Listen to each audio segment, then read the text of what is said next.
Looking to jumpstart traffic to your small business website while your SEO kicks in? That's what I'm going to talk about in today's video blog.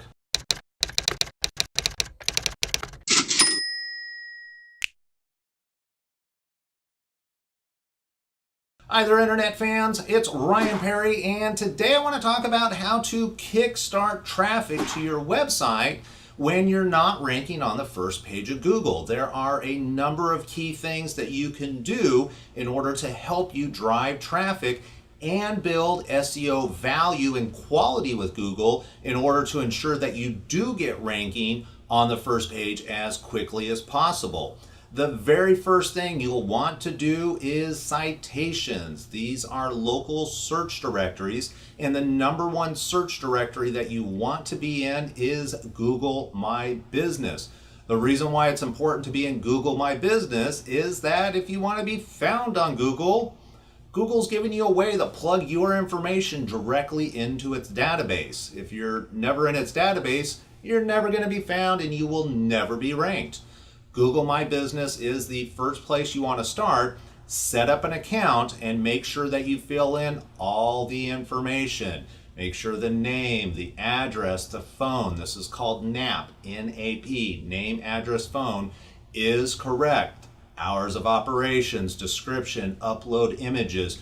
Do your best. When you create shortcuts, essentially what you're telling Google is that you may be a legitimate business, but we know that a lot of hackers and people that are trying to shortcut the system don't put the effort in to fill out their information completely. As you're filling out the information for your Google My Business account, make sure you keep that information in a document like a notepad or a Word file. That way you can copy and paste that information into a couple of other directories that I'm going to talk about later.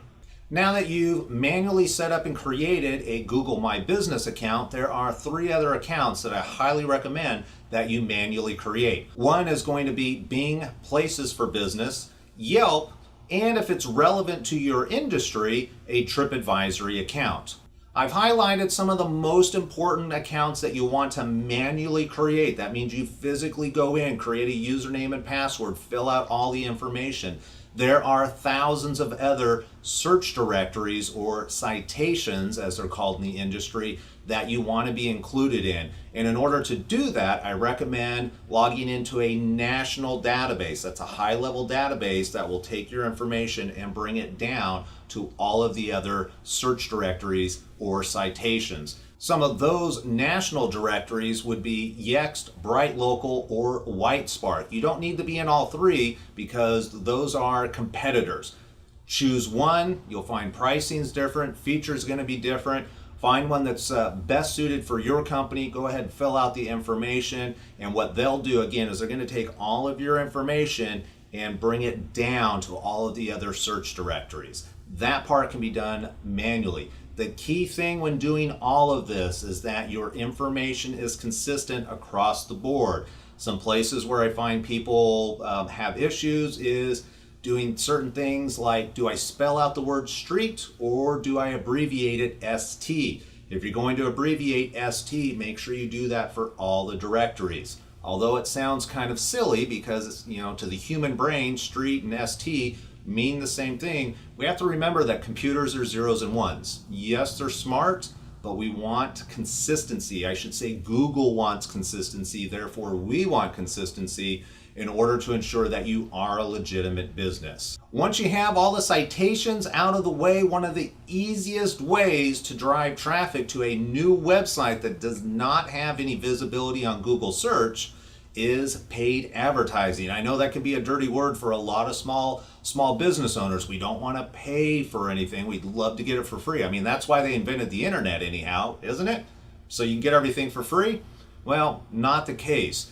Facebook has made it very simple to target specific clientele in a very targeted area. May it be a city, a zip code.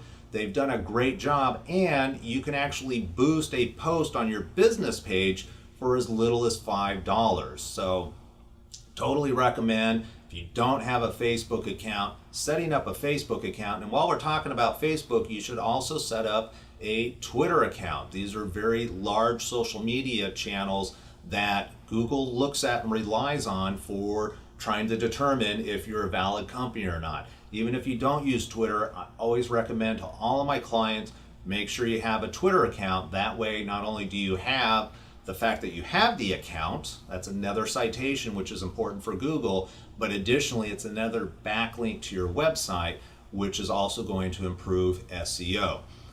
Regarding Facebook advertising, boosting a post is going to be one of the easiest ways. Take some time, review some videos, understand how to boost posts effectively, get the most value out of your money, and spend as little as $5 a month boosting one post a month. If you can do that once a week, that's $20 a month. It's going to be a very effective way for driving traffic to your website. And pro tip here, one of the things that Google looks for when determining ranking is how many people are visiting your website. If Google indexes your website, they go through your website and they go, oh, nobody's going to your website, it's not going to help your ranking. Running some paid advertising, even at a limited dollar amount, will help. The other forms of advertising that you could look into would be YouTube or Google pay-per-click. Typically, I steer people away from this unless they have a large budget and are willing to outsource it, as the interface is quite difficult. It's a very robust, a very powerful interface, but it has a very steep learning curve, so it's not something I would mess with. Instead, totally recommend sticking with Facebook boosted posts. There are a number of traditional offline channels that you can use also. Print ad, radio, TV, depending on what your budget. A lot of people have found email marketing is a great way to grow and promote a website, especially if it's a new website and you have a large email list.